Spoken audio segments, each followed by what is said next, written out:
Ce rassemblement, c'est la journée contre les GP2I, c'est-à-dire que maintenant il y a un réseau qui s'est installé depuis à peu près 5 ans, qui fédère tous les grands projets inutiles, surtout européens bien sûr, question pratique, mais on est aussi en relation avec des grands projets inutiles au Canada par exemple. Mais là, en particulier, la gare de Stuttgart, les projets de TGV en Angleterre, les Lyon-Turin, bien sûr, les Notaves, on est très souvent en relation avec eux. On fait tous les ans depuis quelques années, le 8 décembre, c'est la journée contre ces grands projets inutiles imposés.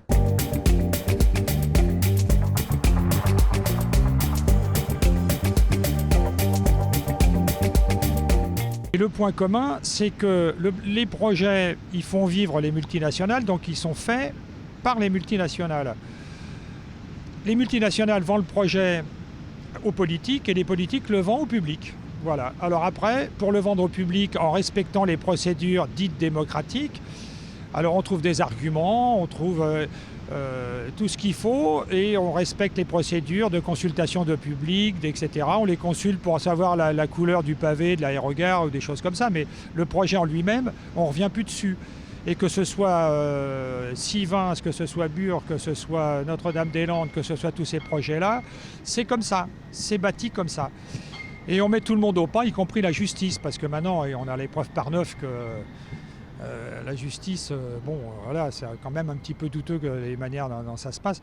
Donc le schéma, il est très simple. Quand on a compris ça, on n'a pas envie de baisser les bras. C'est pour ça que moi, je lutte pour Notre-Dame-des-Landes, mais c'est Notre-Dame-des-Landes et son monde.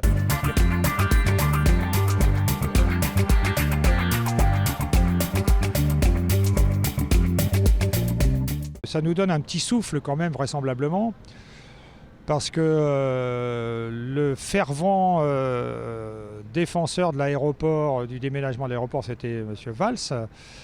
Valls, c'est quelqu'un de dangereux, ça c'est clair. Et il avait une revanche à prendre, parce qu'il était au ministère de l'Intérieur quand en 2012, la police a été refoulée de Notre-Dame-des-Landes. Et donc il avait une petite revanche personnelle. Et il n'est plus là. Et moi j'ai lu déjà il y a quelque temps un petit article sur Cazeneuve qui disait que lui il est beaucoup plus conscient de ce qu'est la résistance à Notre-Dame-des-Landes.